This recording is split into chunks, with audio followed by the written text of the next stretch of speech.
নমস্কাৰ মই যোৱা কালাংখত মলৈ দিছিলো আজি মই অন্তস্তজৰ পৰা দিম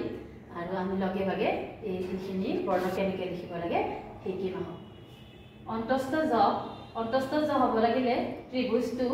বেকাকে আমি এইফালে যেতিয়া ত্ৰিভুজটো দিম তেতিয়া ব ক ৰ এইবিলাক হ'ব আৰু এইফালে দিলে অন্তস্তজ খ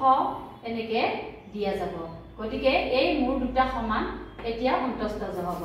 তাৰ পিছত আহিল ৰ হ'বলৈ ঠিক তেনেকৈ এইফালৰ ত্ৰিভুজটো এনেকৈ আনিলো দুইটা মূৰ সমান আকৌ তলৰ পৰা ওপৰলৈ লৈ গ'লো এইটো ল হ'ব লাগিলে কিছুমানে এনেকৈ লিখে কিন্তু এইটো নহয় আসলতে ওপৰৰ মাত্ৰাটা দি ললো তাৰ পিছত এই তিনিটা বিন্দু সমান এইটো বিন্দু এইটো তিনিটা বিন্দু সমান হৈ তললৈ আহি আকৌ ওপৰলৈ গুচি গ'ল মানে ওপৰ তলৰ পৰা মধ্যবিন্দু আহিল ওপৰলৈ তললৈ আহিল এনেকৈ একে পাশে আমি লটো লিখিব লাগিব তাৰ পিছত আহিল আমাৰ অব মই সেইদিনা মাতুতে কৈছিলো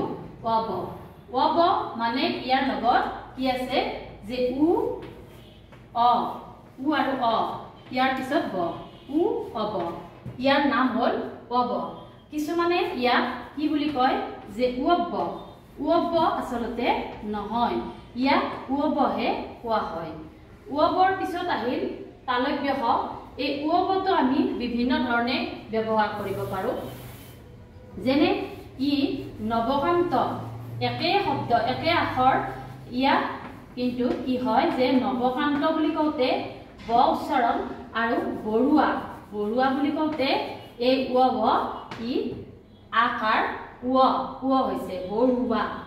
নৱকান্ত বৰুৱা ঠিক তেনেকৈ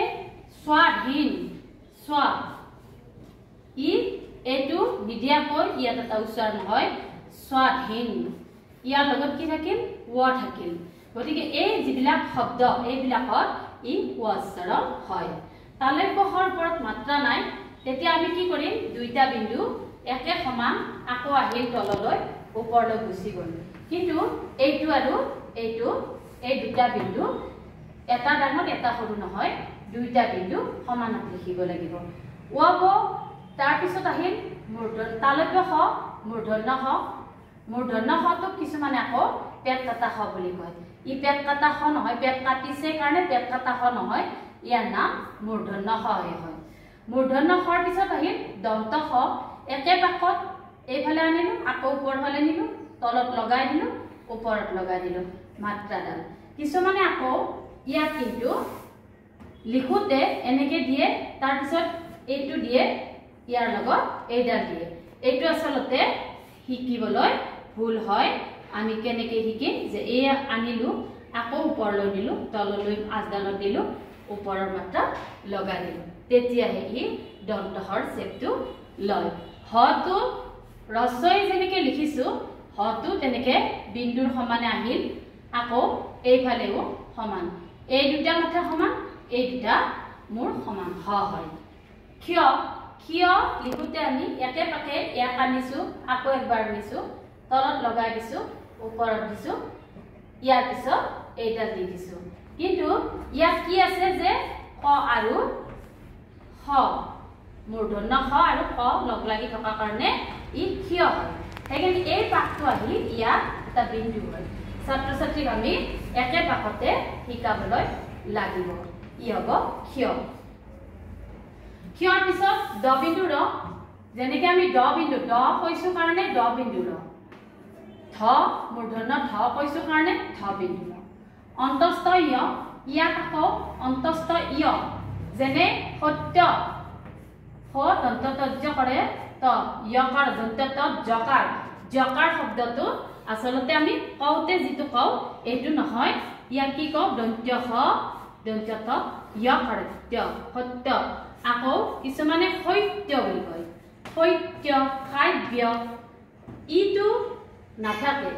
সত্য নহয় কাব্য নহয় ই হ'ল সত্য দন্ত হ দন্ত ত য়কাৰত্য সত্য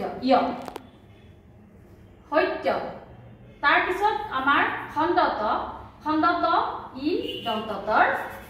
ৰূপ যে এই দন্ততটো আমি যদি এইফাললৈ আনো তেতিয়া ই অৰ্ধ হ'ব ই খণ্ডত দন্তত অৰ্ধৰ খণ্ডত অনুসাৰ বিসৰ্গ চন্দ্ৰবিন্দু চন্দ্ৰবিন্দুটো আমাৰ কিছুমান এনেকুৱা শব্দত ব্যৱহাৰ হয় যেনে স্বৰ্গীয় স্বৰ্গীয়টো এনেকে নিলিখিলেও হয় নামৰ আগত যদি আমি লিখো নৱকান্ত বৰুৱা তেতিয়া আমি এই স্বৰ্গীয়টো নিলিখি এই চন্দ্ৰবিন্দুটো ব্যৱহাৰ কৰিব পাৰো এইবিলাক যেতিয়া শব্দ আহিব তেতিয়া এই চন্দ্ৰবিন্দু বিসৰ্গ অনুসাৰ আৰু খণ্ডত ইয়াৰ শব্দ ৰূপবিলাক লগে লগে শব্দৰ লগত আহি যায় এইবিলাক বৰ্ণৰ যিবিলাক উচ্চাৰণ হয় গতিকে আজি আমি ব্যঞ্জন বৰ্ণখন ইমানতে শেষ কৰিলো